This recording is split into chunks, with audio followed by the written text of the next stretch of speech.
Hello दोस्तों, मेरे YouTube channel में आपका स्वागत है। मेरे यूट्यूब चैनल में आपको ज्ञान संबंधित, पढ़ाई संबंधित, जीके संबंधित, मैथ संबंधित, साइंस, कंप्यूटर्स, हर किसी का नॉलेज मिलेगा। आज हम जो कहानी लेके आए हैं वो है दो बैलों की कथा। दोस्तों, यदि आपको हिंदी सीखना है तो इसके लिए आपको अपने तरफ से कोशिश करनी पड़ेगी हिंदी पढ़ने की। इसलिए जितना आप हिंदी पढ़ने की कोशिश करेंगे उतना ही आपको हिंदी समझ में भी आएगी, पढ़ते भी आएगी। ठीक है, तो वीडियो में बने रहिएगा और ये कहानी का लुत्फ़ उठाइए। कहानी का नाम है दो बैलों की कथा।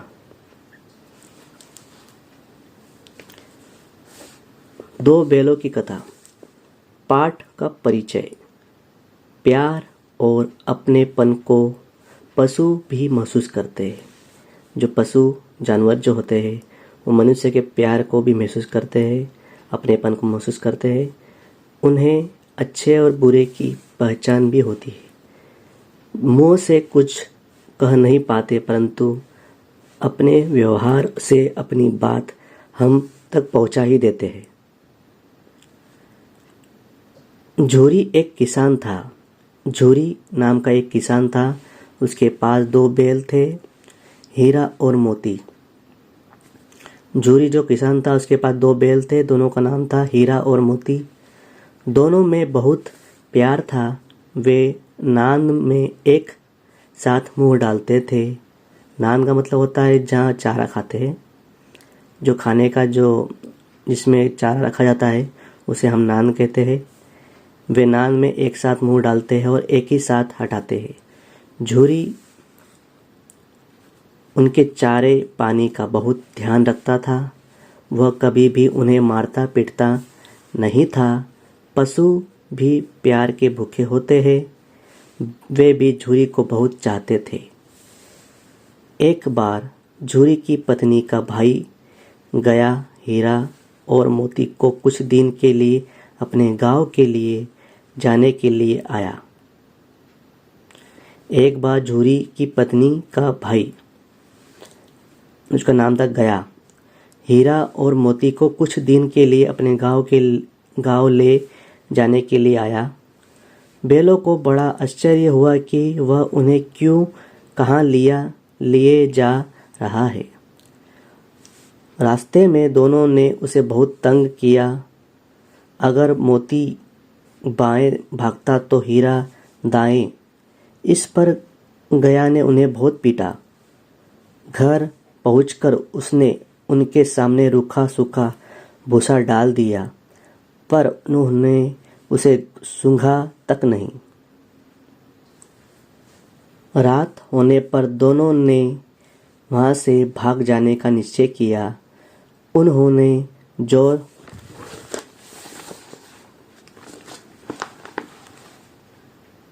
लगाकर तो रस्सियां तोड़ डाली।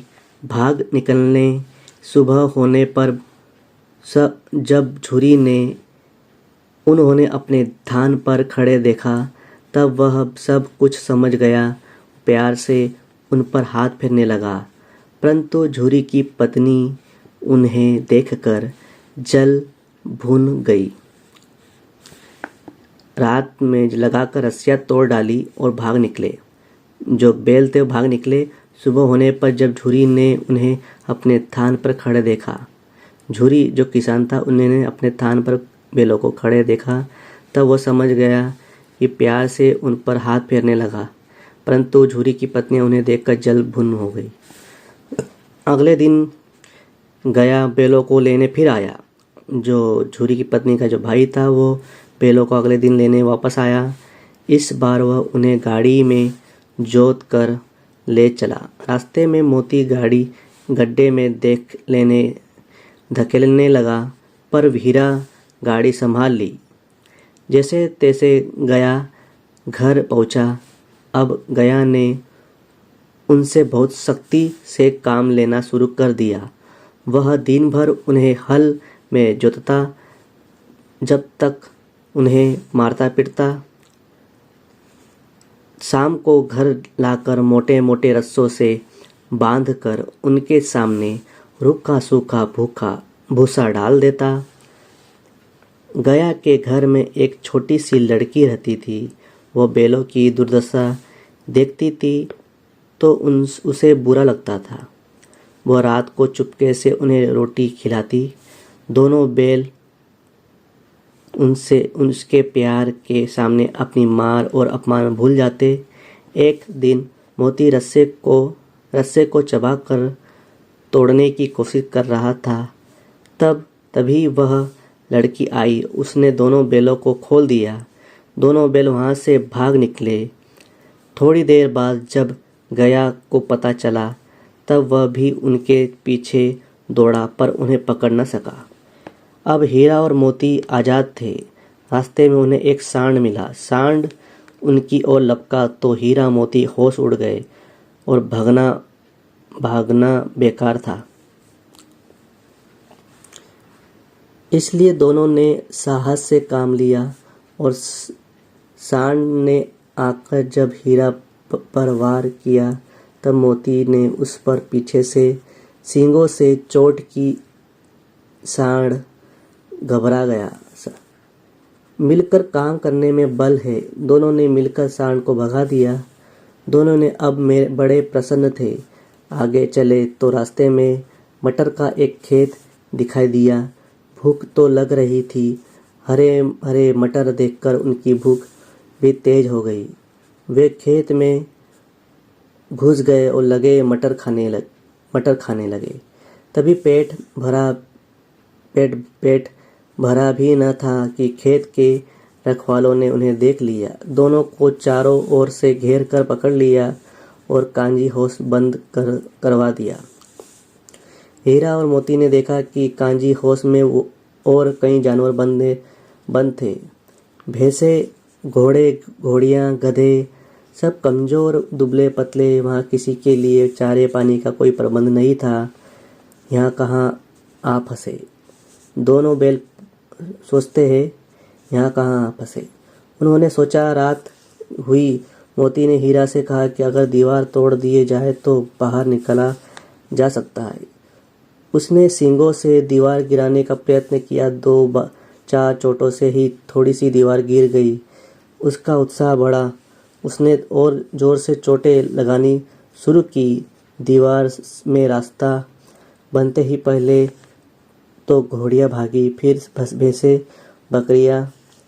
मोती ने गधों को भी सींग मारकर भगा दिया। उसने हीरा से भी भाग चलने को कहा पर हीरा ने मना कर दिया। सुबह होने पर कांजी होश वालों ने देखा तो उन्हें बड़ा आश्चर्य हुआ। उन्होंने हीरा और मोती को नीलाम कर दिया।